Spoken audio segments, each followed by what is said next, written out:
had to make a pit stop this morning, so I had to stop and get gas. You know, everybody loves getting gas Monday morning, right? Could have done it over the weekend, but pushed it off. So as I'm pumping my gas, I'm remembering I saw an article Friday. It was put out by AAA. It's basically stating the average per gallon gasoline price here in California. Want to take a guess? Oh, I'm afraid to. Yeah. It's $4.87 a gallon. That's the average price here in California. But that was on Friday. I think I paid $4.59, but I stopped at Costco. So using my membership, I got a little discount on the gas. But I was thinking, you know, I saw that article Friday that AAA put out, but there was also another article basically stating that there's a looming gas tax that's coming. It's inevitable. It's like an 8% increase coming this summer. Oh, another 50 cents a gallon? I mean, goodness gracious. I mean, what happens? It's seasonal, but what happens every summer with the gas companies? What do they do? Reformulate the gas. Right. So they call it, we're coming out with the new gas. It's the winter blend, the summer blend. So we're going to be going into the summer blend.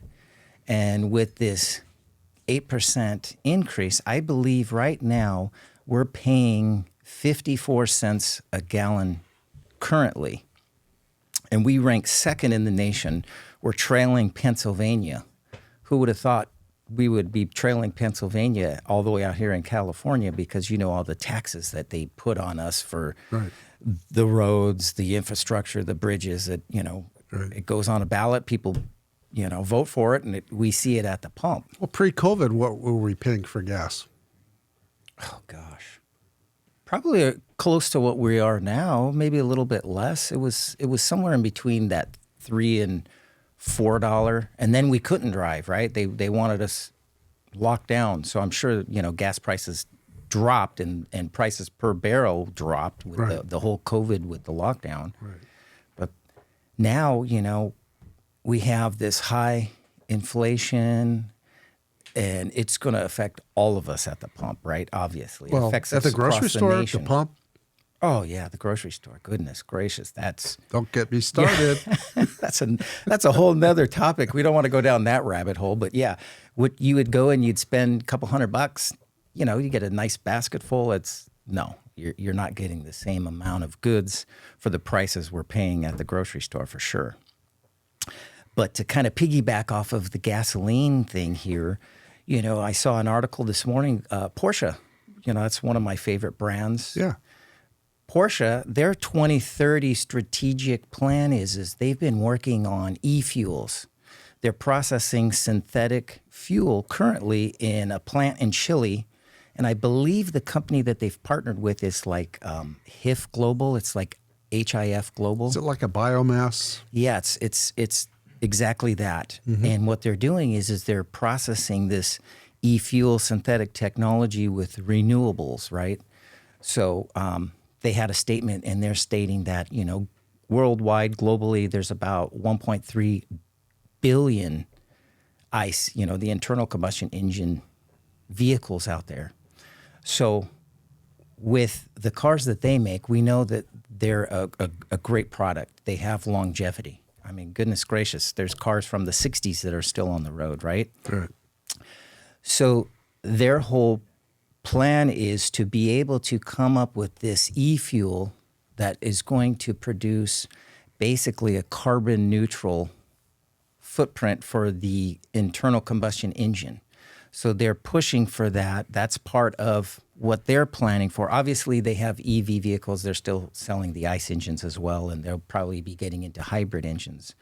But the internal gas combustion engine that we've talked about multiple times here, it's not going away anytime soon. We still get those calls. Are you guys going to be in business? Are you still going to be able be processing these particular materials from the auto industry? And absolutely, we've talked about that. So I thought I would just share that, since I was thinking about, paying at the pump this morning, and it's inevitable. Did you say paying or pain? Pain at the pump by paying at the pump, both.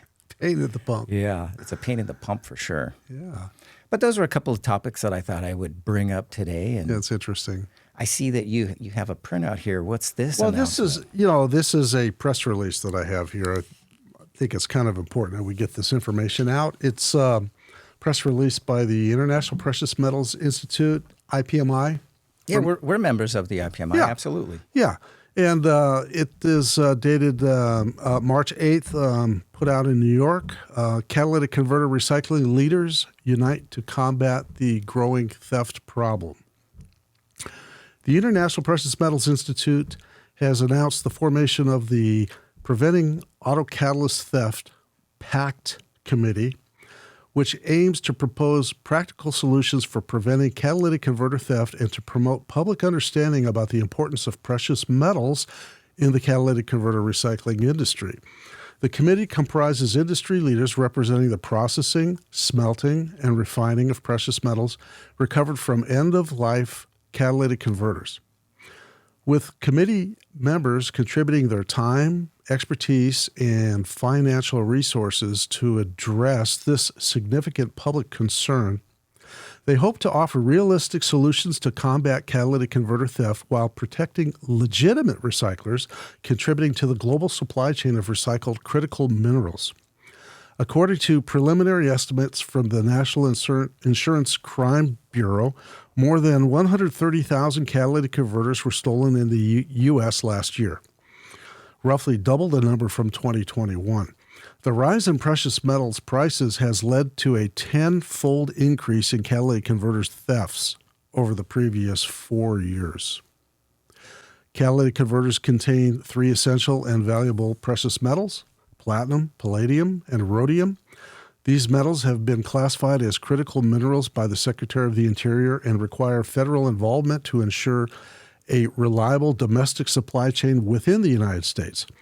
However, there needs to be uniformity in regulating interstate commerce of catalytic converter recycling, making it easier for state law enforcement to catch thieves and prosecute them without assistance from numerous departments and federal agencies.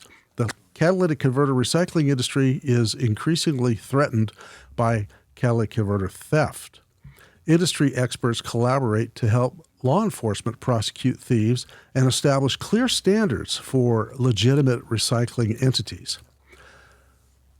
And this is a quote: "The PACT Committee is dedicated to deterring catalytic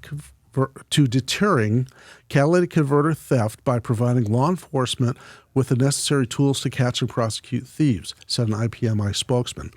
They advocate for a clear, nationally recognized standard for legitimate entities dealing in catalytic converter recycling. With their expertise, they hope to shape federal legislation that tackles ongoing issues while supporting legitimate recyclers, business continuity, contributing to a global supply chain of recycled critical minerals.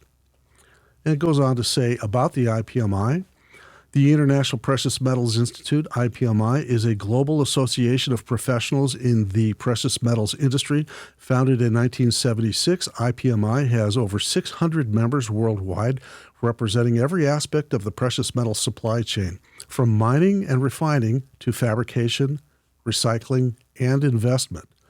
The organization promotes excellence through education, research, and networking opportunities that drive innovation and advance sustainable practices. If you want to learn more about IPMI or become a member, please visit the website at www.ipmi.org. And this is from the executive director of the IPMI. Contact is Larry Drummond.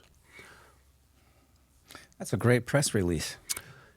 It's a giant step forward for legitimate recyclers that are in the supply chain of precious metals to come together, right, to work together, and to promote a more uniform standard. And I know there's going to be much more information coming out here in the next few months with details. Not something that we're privy to discuss currently because it's in a form that is being developed. Right. But there's going to be a lot more coming out with with pertinent information on how we can move forward and attack this problem. Oh, yeah. This is a serious problem. I mean, our phone rings off the hook. Other people's phones ring off the hook. You know, do you buy converters? Do you pay cash? Cash is still legal tender. It's not illegal to pay cash, but the point is, it's hard to track, and so there needs to be some definitive steps that the states won't have overlapping, conflicting regulations. Right, regulations, jurisdictions. Yeah. But I like this because it starts with the aggregator all the way up to the processor, to the refiners, the smelters. Everybody is come together and they're forming this. Right. We called it the ACT Committee? Pact Committee. Right. It's the Pact Committee. Very good. Preventing is the P. Oh, there you go. Preventing. Yeah. Right. So that's good. That's the P. Well, it's very important. It's good news. This has been in the works for a while. Yeah, we had a podcast last year at the IPMI, the big conference. And I'm sure that we're going to have more of that type of information here in the next few months. I'm looking forward to it. Yeah, me as well.